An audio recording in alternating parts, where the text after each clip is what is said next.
नमस्कार दोस्तों। आज थोड़ा मन भारी सा हुआ तो सोचा आप लोगों से बात कर लूं। यार, जीवन है ना, हर तरीके से आदमी को जीना ही चाहिए। आज अजीब सा ये टॉपिक है मेरा। टॉपिक क्या, मैं इस पे चर्चा करना भी चाहता हूँ। अक्सर जो हम लोग हैं ना, वो अहंकार में दिन पर दिन व्यस्त होते जा रहे हैं और इतने अंधकार में डूब चुके हैं, इतने अहंकार में डूब चुके हैं कि हमें दिखता ही नहीं कि भाई हम जा किस तरफ रहे हैं। सही मायने में अगर बात करो तो इंसान को जीने के लिए 25,567 दिन मिलते हैं। अगर घंटों की बात करो तो 6,13,200 ये घंटे मिलते हैं जीने के लिए। इसमें से जो हम उम्र हैं, जो मेरी उम्र के लोग हैं, लगभग आधा जीवन जी चुके हैं। जो हमसे बड़े हैं, जो हमारे किसी न किसी रूप से बुजुर्ग का दायरा रखते हैं, वो लगभग और थोड़ा कम समय उनका बचा है। और ये समय तो मैं तब बता रहा हूँ जब लगभग औसत आयु 70 साल मान के चलते हैं। जो विज्ञान कहता है कि 70 साल की आयु में लगभग व्यक्ति 25,567 दिन और 6,13,200 घंटे जीता है। आधी कट गई, आधी बची है। मैं अपना तर्क देके बात कर रहा हूँ, या अपनी उम्र के लोगों को या समाज में मैसेज देते हुए बात कर रहा हूँ।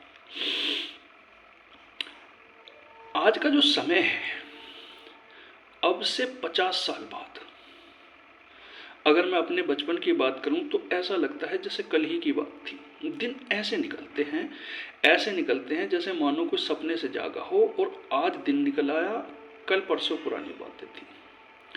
अपने जीवन काल में लोग, मैं अपने जीवन काल के बता रहा हूँ, लालटेन भी देखी, डिबिया भी देखी और अच्छे बुरे दौर के ऐसे ऐसे गैजेट्स भी देखे जो आज के टाइम में हर बच्चों को अवेलेबल हैं और आज की जनरेशन हो सकता है उन चीज़ों को जानती भी ना हो जिनका अनुभव हम लिए बैठे हैं।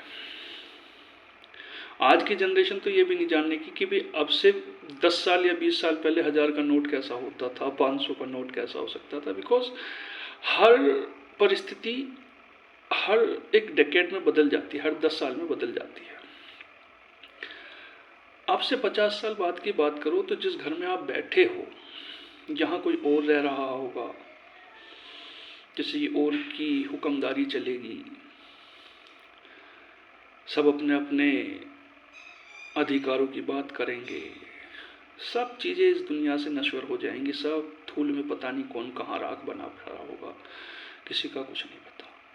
और ये तो मैं तब बात कर रहा हूँ, मैं वापस से अपनी बात को दोहरा दूँ कि भाई ये मैं तब बात कर रहा हूँ जब आदमी ईश्वर के बताए संदेश के अनुसार अपने दूसरे घर जाएगा। आकस्मिक तो क्षण का पता नहीं आदमी के साथ क्या हो। हम पता नहीं किस दौड़ में लग रहे हैं, पता ही नहीं पड़ रहा यार। ना हम शरीर का ध्यान रख पा रहे हैं, ना हम समाज का ध्यान रख पा रहे हैं। दिन पर दिन हमारी जनरेशन पता नहीं कहाँ से कहाँ जा रही है। बहुत से लोग निकलते हैं तो बस पता नहीं, मैं अगर कोई टिप्पणी कर दूँ तो माइट भी किसी को बुरी लग जाए, लेकिन मैं ऐसी कोई टिप्पणी करना नहीं चाह रहा। लेकिन मैं अभी बता दूं कि अहंकार की लड़ाई खुद से होनी चाहिए।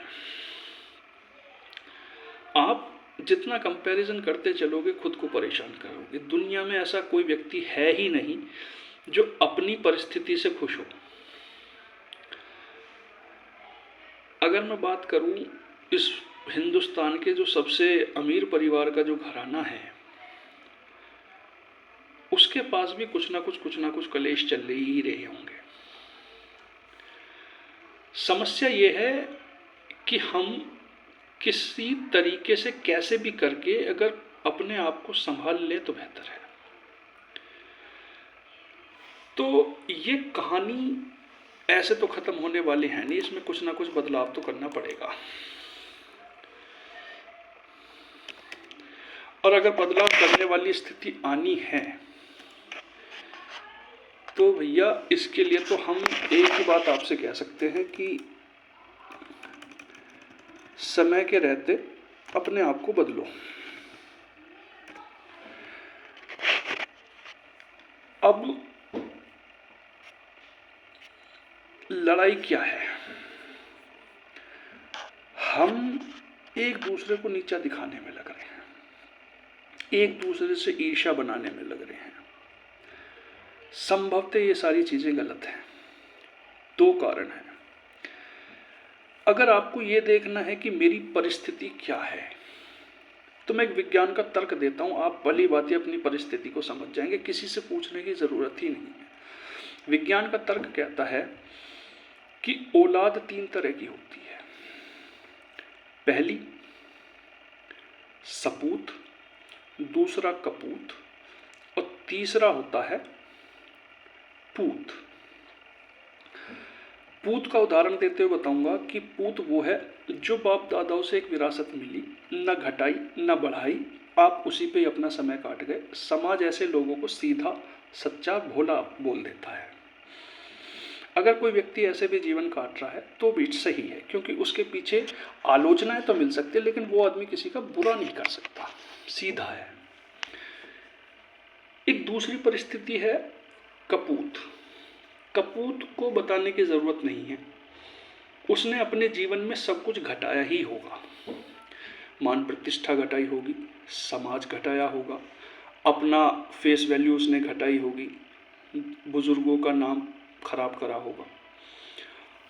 तो ऐसे लोग कपूत की श्रेणी में आते हैं। सपूत उन्हें बोलते हैं जो बाप दादाओं से मिला उसमें भी आप कुछ बढ़ा के चले गए, समाज में नाम कमाया, आपने इज्जत कमाई, बुजुर्ग आपकी इज्जत करते हैं, आप किसी भी दौर के व्यक्ति हैं।